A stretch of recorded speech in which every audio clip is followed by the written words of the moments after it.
It's been a while since anyone made a video about any of the Namica releases. If you remember, there was a while there when they were all over the watch fans' corners of the internet, and every YouTuber and blogger was falling over themselves to praise the Lume and all the unique dials. Good news is, things have calmed down a bit and you can now both obtain one of your own without waiting for pre-orders or crowdsourcing platforms, and you are now no longer worrying about when and even if you'll get your watch. Charlie is now well established and awaiting your order. I asked them for a loan and I'm sending it back after this review. Japanese culture is incredible and it's easily one of my most favorite countries to visit. There is seemingly endless material to draw inspiration from, and if you're a keen photographer like me, it sometimes feels like even one city block could give you enough material for 6 months of Instagram content. If you aim to release a watch that is slightly futuristic and named Neo Tokyo, then I feel like this could be a trap, since how do you avoid immediate association with classics such as Akira, Ghost in the Shell and many others, that in turn inspired hundreds of science fiction movies. Based on that, it's no small achievement to release a design that is both inspired by the Japanese watch brands, Seiko in particular one must admit, but holds its own in the unique visuals on offer here. I have to admit that as much as I love this particular watch and even the sister model with its kanji markers, I did ask myself if you could actually wear this every day with its in-your-face purple dial, the contrasting bezel and overall anime feel. How would this go being filmed amongst delicate plants and my usual mossy bits of wood? Well, pretty well as it turns out. I hope you stay with me to the end here and perhaps reconsider getting your own.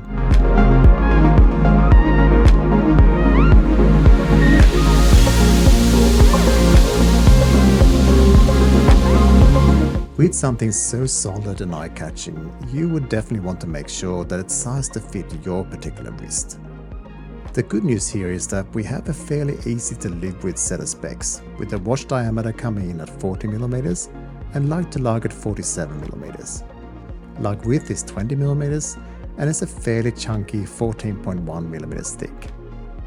Water resistance is an assuring 200 meters, and sliced up for my wrist, it comes in at 148 gram.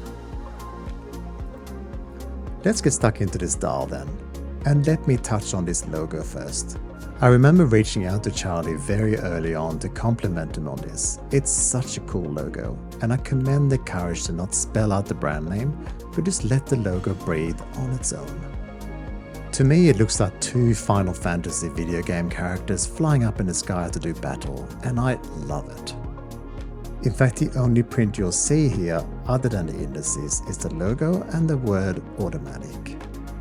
I cannot state more how much I love this approach. Next is this purple dial used. It's quite amazing how it appears and disappears during the day. In the dark, it's there to offer an ever so dark shade of purple. If there's a sliver of light, then it's like someone lights it up from within. But the vignette effect here means that this never extends as far as the markers, and therefore don't distract from telling the time. I couldn't tell you if this is particularly hard or easy to create, but I can tell you that it looks awesome.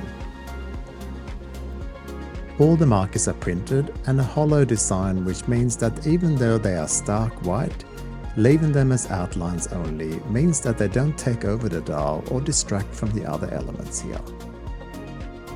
The clever use of color continues with a dark pink marker in the chapter ring at 12, 3, 6 and 9, which is also replicated in the minute hand, which by the way turns this watch into a bona fide dive watch fit for purpose. The fence post hands are well loomed, contrast well, and then we somehow have a blue tipped seconds hand with a lollipop counterweight. Let's do an experiment here. Close your eyes and listen to me. I'm holding a black DLC watch where half the bezel is white, we've got a purple dial transitioning to black, pink markers and a blue seconds hand. Does that sound to you like the work of a future classic? Well, certainly didn't to me, but let me tell you, holding this watch in hand, it somehow all works. And it doesn't only work, it looks great. Moving on to the bezel, it's split in half as you can see, with contrasting white on black and black on white, and the white is lumed as we shall see a bit later. Would it look better if it was all black? I'll leave that to you to decide. I think that perhaps the answer is yes, but it may then also have lost some of its personality, so I'm undecided. Regardless of that, it's an extremely solid bezel to manipulate with no backplay whatsoever. In fact, if you're underwater about to descend, you'd have no chance in getting a grip on this. But let's be honest, no one will do that, and will only play with the bezel with dry hands on the couch. The bezel holds in place a double dome sapphire crystal with AR coating underneath that is effective, which is good. Dark dials need some extra AR TLC. The case design feels Seiko inspired with the crown at 4.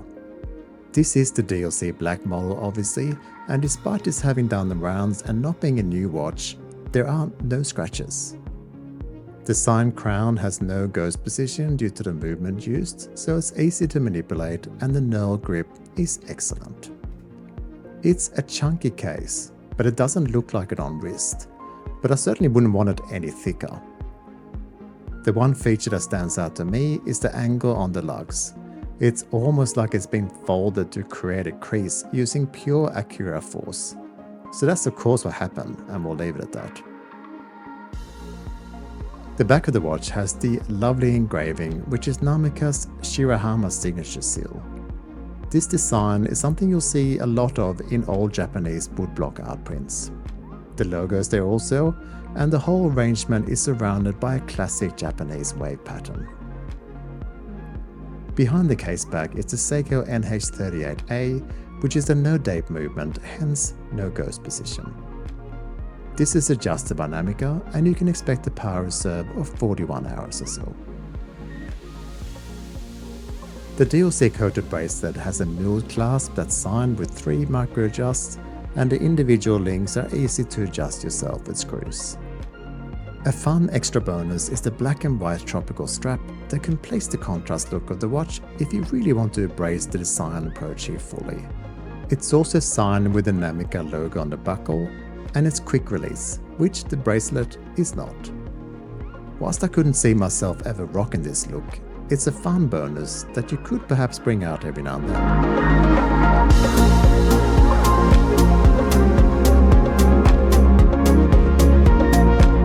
The Lume had a lot of attention when released, and for good reason.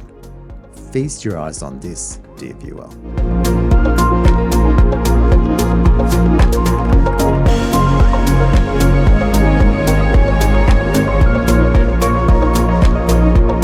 You sometimes wonder how many times you can reinvent the dive watch concept that Seiko in particular have perfected over time.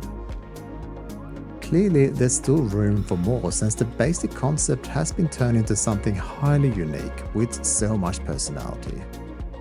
This is also not a case of cultural appropriation since Charlie is based in Japan with his family. This also explains the pricing being in Japanese yen. 75,000 yen translates to about $540 US. And this is not bad, since you also have to consider that Japan has strict guidelines for selling online and shipping overseas. It's good value in my opinion for what you get. What's also important is that once again you're supporting a small micro brand run by a passionate founder and owner that is basically just trying to do what he loves whilst still helping to put food on the table for his family. Perhaps remember that when you take into consideration whether you should buy one or not. I've come away far more impressed than I expected from my first meeting with the Namica Shirahama Neo Tokyo. What do you think? If you didn't already purchase one, which most of my watchmates did at some point, would you consider doing so now? Let me know in the comments, and thank you again for watching and supporting my channel.